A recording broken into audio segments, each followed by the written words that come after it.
নিয়ে এখন সব কিছু বের করে নিয়ে এসছে, বলছে কাজ শিখিয়ে দাও। দেখাচ্ছি, এই দেখো কাটা। আর এই যে আমার সব উল, আগে আসন করতাম, সব উল বের করেছে কোথা থেকে। আর এই কাটা না, আমারই এখন আর মনে নাই, হয়তো আগে খুব কাজ করতাম এগুলো। এখন মেয়ে এখন শিখতে চাইছে আমার থেকে, যে মা শিখিয়ে দাও। দাও আমাকে, দাও দেখি। আর এই যে এই কাটা, আর আরও যেগুলো, সেগুলো আর পাচ্ছি না, কোথায় আছে। এখন এই কাটা দিয়ে এখন আমারই আর মনে নেই, অনেক দিন করি না ঠিকঠাক। শিখবে নাকি? শেখার ইচ্ছা হয়েছে। কে বলেছে শিখতে? স্কুলে বলেছে।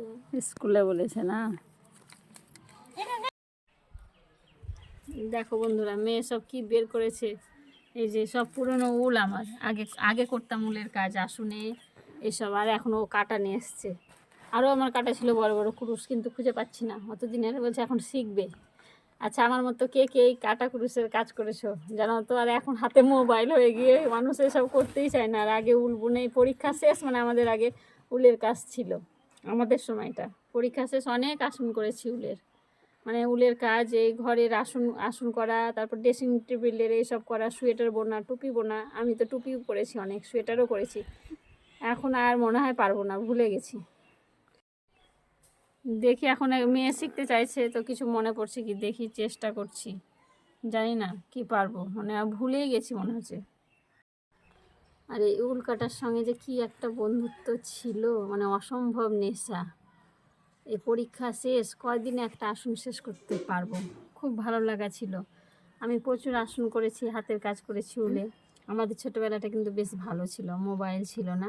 পরীক্ষা শেষ হয়েছে মানে চট কেটে নিয়ে আসন করা, বালিশের তলা করা উলের, হাতের কাজ অসম্ভব। সোয়েটার বানানো, মাথার টুপি বানানো, সব কোথায় হারিয়ে গেল। আর এখন সবার হাতে হাতে ফোন, আর সময় নেই। আমাদের সব কিছু ফোন খেয়ে নিয়ে নিচ্ছে, হারিয়ে যাচ্ছে সব আমাদের এগুলো। আর আসনের ডিজাইন তোলাটা একটা অসম্ভব নেশা ছিল, মানে যেখানে একটা ভালো আসন দেখতাম ভাবতাম যে এই আসনটা করবো। কোথাও পাড়া প্রতিবেশী আত্মীয় স্বজনের মানে ভালো আসন দেখলে, আগে তো আসনে বসতে দেওয়ার চল ছিল, আসন সেলাই করতো। আর ওই আসনটা করার চাই। উলের সঙ্গে কি একটা, মানে উল খুব ভালো লাগার জিনিস ছিল আমার। আর একটা আসন কতদিনে শেষ করতে পারবো, এই নেশা ছিল, মানে কখন শেষ হবে আসনটা। আর এই খাওয়া দাওয়া আর এই আসন বোনা, উলের কাজ করা, এগুলোই ছিল নেশা, যে কবে শেষ হবে। যেই শেষ হলো আবার আর একটা করবো। আমার পিসিও খুব ভালো হাতের কাজ পারে, মানে খুব আসন করতে পারতো, উলের কাজ পারতো। অনেক দিন পরে যে উল পেয়ে, কাটা পেয়ে, ছোটোবেলার সে অনেক স্মৃতি মনে পড়ছে।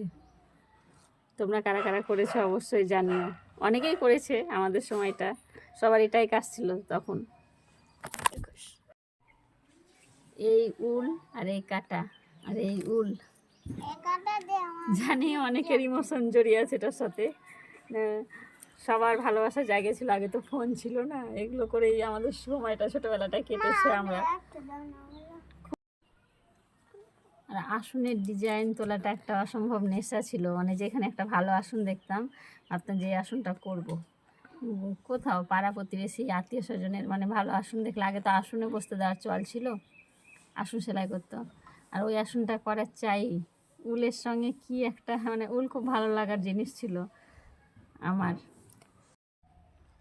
আর একটা আসন কতদিনে শেষ করতে পারবো, এই নেশা ছিল, মানে কখন শেষ হবে আসনটা। আর এই খাওয়া দাওয়া আর এই আসন বোনা, উলের কাজ করা, এগুলোই ছিল নেশা, যে কবে শেষ হবে। যেই শেষ হলো আবার আর একটা করবো। আমার পিসিও খুব ভালো হাতের কাজ পারে, মানে খুব আসন করতে পারতো, উলের কাজ পারতো। জানি অনেকের আজ মনে পড়বে সেই ছোটোবেলার কথা, যারা যারা উল সেলাই করেছে। অনেক আমার সময়ের সবাই অনেক করেছে উলের কাজ।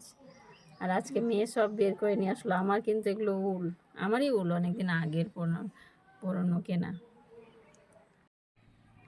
হচ্ছে না, মেয়েকে শেখাচ্ছি এখন কি করছে দেখি। এই আঙুলে জোরে রাখতে হবে,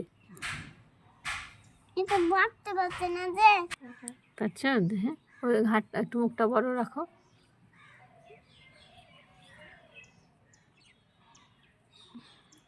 যা হ্যাঁ এই দিক দিয়ে, হ্যাঁ ওখানে, হ্যাঁ অনেক রকমের কাজ আছে।